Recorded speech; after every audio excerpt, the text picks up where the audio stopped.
So it turns out I was actually sick for 27 years. Um, I wasn't able to speak for probably for 27 years. And this sickness actually took away my willpower, made me sleep in my bed all the time, and made it to where I was weak all the time. I never felt good. I felt dizzy. I felt nauseated. And much as I could explain through my mind is that it was hell.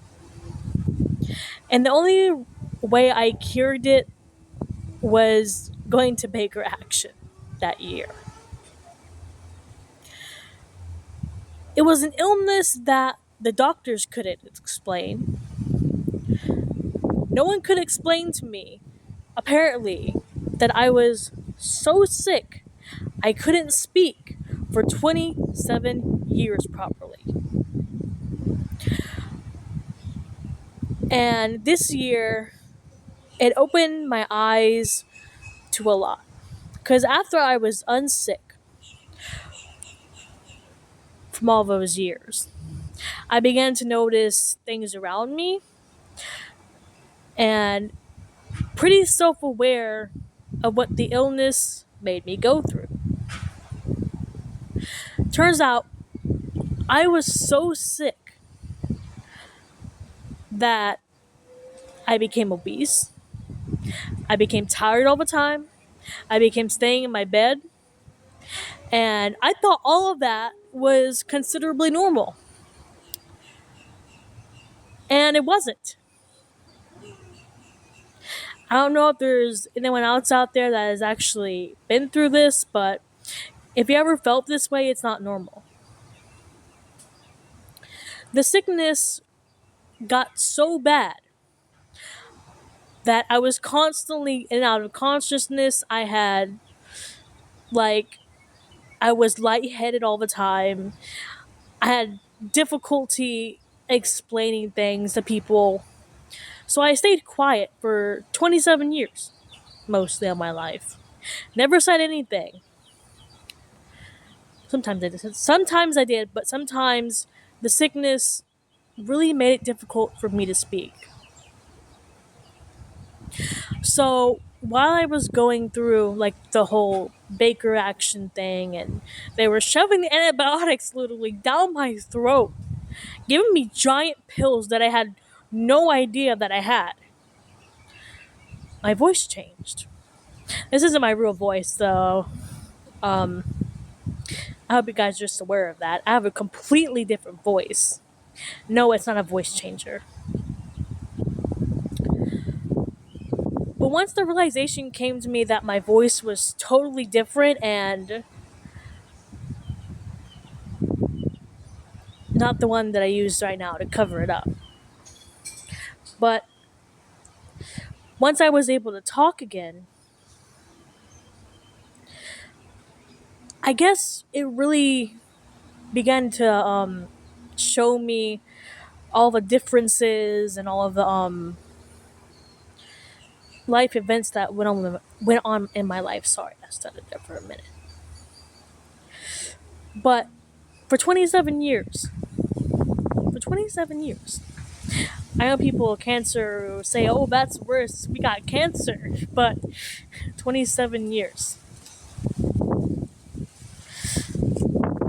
I guess the worst thing out of all of that was just waking up to the fact that this is the body that you were tossed into. This was all the what all of that was about.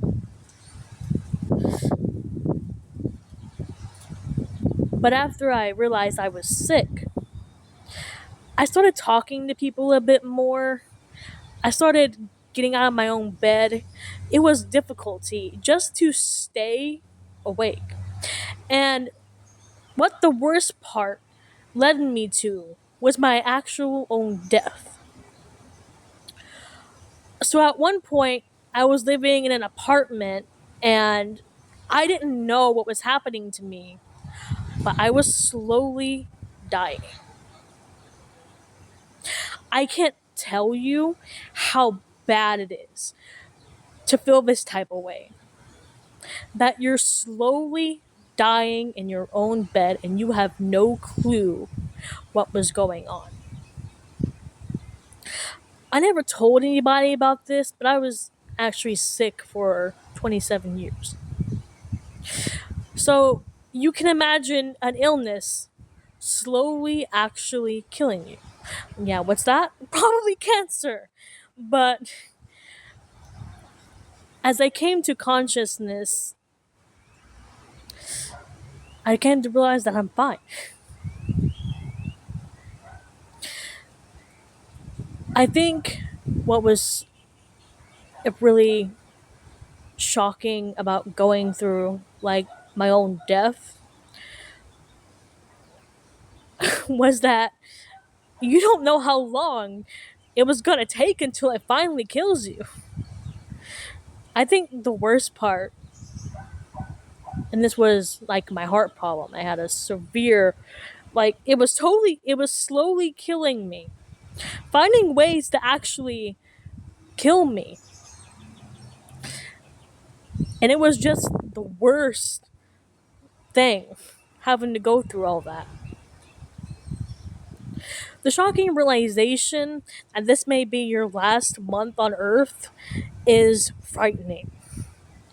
All the things you didn't do, the things you didn't see. And this didn't come from my coffee addiction. That was something totally unrelated. But the bizarre thing about it all is that lemon juice saved my life. No, I'm not even kidding. I was so sick that the first thing that I heard that would rescue me from this was lemon juice. So, being pale for all those years, only to come to the conclusion that lemon juice saved me from that impending doom. I ran to the bathroom and literally drank a bottle of lemon juice because I was so sick that I had no idea the antibiotics could even recover it. And the biggest realization that I had was that life is pretty much short, but if an illness is slowly killing you, then that's the last shot you probably have.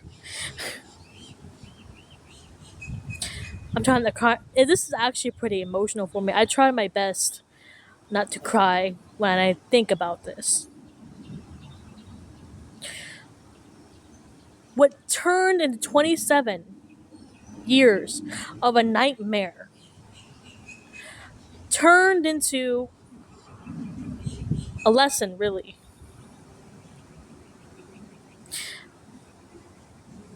It's amazing that I even survived, even my own deathbed. Sorry, I'm still not trying to be emotional. That's why I'm trying to take this step slowly because I don't know exactly if I can tell everyone how bad it was. Not even my parents or my family even noticed. Not even the doctors could tell me what was wrong. I just sat there and watched as it slowly started to kill me. It was that awful.